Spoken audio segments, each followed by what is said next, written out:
When I make a magic ring, I put a loop in the end of my yarn, and then I'll use this to anchor the magic ring closed. Some people say that a magic ring done correctly won't come undone, but that's just not true. They do sometimes come undone. First of all, wrap the yarn around your fingers like this to make the magic ring center. Put your hook through the center of this loop and pull on some yarn. Wrap the yarn around your fingers however you usually do to crochet and do a single chain. That just anchors the start of your magic ring. Now we're going to do 8 single crochets into the center. Sometimes patterns ask for 6 in the center, sometimes they ask for 8, sometimes more, but my patterns are usually with 8 single crochet in the center. So put your hook through the center of the ring, yarn over, pull it through. Now you have 2 loops on the hook, yarn over and pull through both loops. That's 1 single crochet. So we'll do that again. Put your hook through the center, yarn over, pull through the center. Now you have 2 loops on your hook, yarn over and pull through both of them. And that's your 2nd single crochet. You can tighten this a little bit as you go, but you need to leave enough space to fit 8 single crochets around that ring. So here's the 3rd one. Put your hook through the center, yarn over and pull through. Now there are 2 loops on your hook, yarn over and pull through both of them. Here comes the 4th one. Put your hook in the center again, yarn over, pull through, yarn over, pull through 2. Now the 5th, put your hook into the center, yarn over, pull through. There are 2 loops on your crochet hook, yarn over and pull through both of them. We've done 1, 2, 3, 4, 5. You can see that there's a little teardrop shape. That's the top of each of your stitches. So put your hook through the center again, yarn over and pull through, yarn over and pull through both loops. Put your hook in the center again, yarn over, pull through, then yarn over and pull through both of them. We'll check again. I think we're 7. 1, 2, 3, 4, 5, 6, 7. You don't count the loop that's already on your crochet hook, so we just need 1 more, the 8th one. Put your hook in the center again, yarn over and pull through, then yarn over and pull through both of them. Now you need to close your magic ring. Pull your working yarn through to make a big loop so you don't accidentally pull that shut as well. Then you get this short tail and pull it tight. As you pull it tight, you can see that center ring closing. It gives an extra little tug as the 2nd row of the loop comes closed, and you can see that that's nice and tightly closed. You can pull hard again. Then you put your hook back into your work. When you pull it down, make sure that the one that's being pulled through is the top one on your hook. As we crochet around the 2nd row, we're going to trap that yarn tail inside. So put your hook through. Remember I said that there's a little loop there that looks a bit like a teardrop. You need to go in underneath both of those pieces. So the first one's a little hard because the magic ring has pulled it closed tight. So there's the front leg and you need to go behind the back leg as well.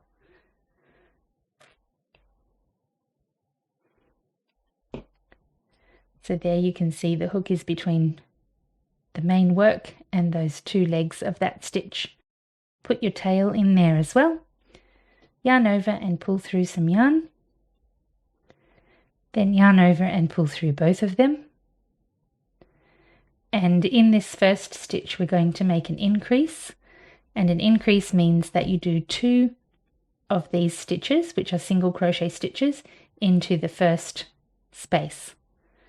So put your hook through there again. It's a bit of a tight squeeze to get in there.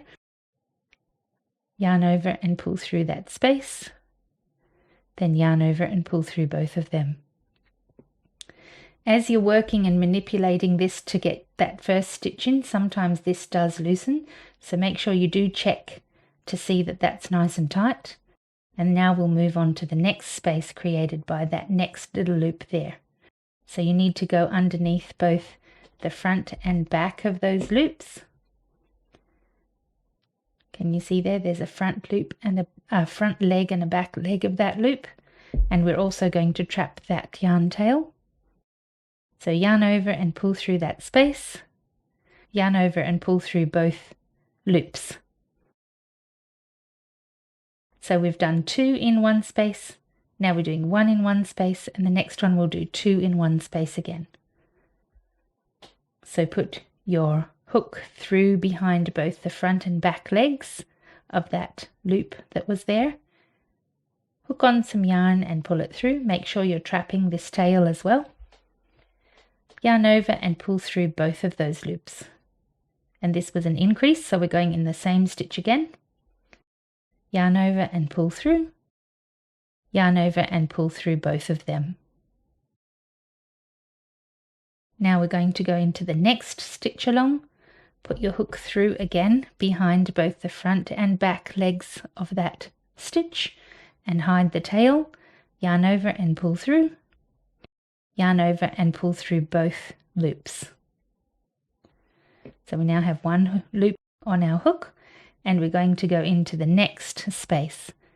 So go behind the front and back legs of that stitch, hide the tail, yarn over and pull through. We have 2 loops on the hook, yarn over and pull through both of them. And we're up to an increase. You can see that there are 2 stitches here and 1 stitch here, so we're up to 2 stitches in this one. Put your hook through the same stitch, yarn over and pull through, then yarn over and pull through both of them. We're nearly there. So into the next space, go through again behind the front and back legs of that stitch, yarn over and pull through, yarn over and pull through both loops. And here is our last increase in this round. Put your hook through behind both the front and back of that stitch, yarn over and pull through, yarn over and pull through both of these loops, and then again into the same hole, yarn over and pull through that hole, and yarn over and pull through both of those loops. Now we're in our last stitch for that round. Put your hook through there, and you can see we've reached the end where my knot is. I don't want to crochet this into my work or it'll create a bump. So I'm just going to hold that behind now. And we're going to do a regular single crochet here. So we need to put a round marker in here so that we can find when we reach the end of our rounds. And the next space needs an increase. So I'll put my hook into the space here behind the front and back parts of that loop. Yarn over and pull through. Yarn over and pull through both of them. So I've done 1 single crochet. Now I'm going to do another one in the same space for that increase. And checking behind, you can see that that knot is not going to be part of my stitch now. So I'm going to crochet through that knot to anchor that yarn tail so it can't ever come undone. So put your crochet hook through the next space behind the front and back legs of that stitch. Put your hook through the little loop that's on the end of that yarn tail. Pull the yarn through all of that, then pull the yarn through both loops. And this loop is big enough to go into the next stitch as well. So we'll go into the next space, go behind the front and back parts of that loop, go into the loop at the end of the yarn tail, and pull some yarn through all of those except the one on the hook. Now we have 2 on the hook, and we're going to yarn over and pull through both of them. So now, even if you have a very rough child playing with whatever you're making, that little loop there will anchor the yarn tail so it can't come undone. Next we're going to do an increase in the next space. So here's the next space here. So we'll do 2 single crochets there. Here's one, and in the same space here's the second one. There'll be a single crochet in the next space, a single crochet in the following space, and then an increase. So put your hook through, yarn over, pull through, yarn over, pull through 2. Then in the same space again, because it's an increase, yarn over and pull through, yarn over and pull through both of them. The next 2 stitches have 1 single crochet in each stitch. This is typical of how most of the magic rings in my pattern start for the first 3 rows. After that, it can change greatly depending on what you're trying to make. The next stitch is an increase. So single crochet in there and another single crochet beside it in the same space. Then there's a single crochet in the next space and a single crochet in the next space.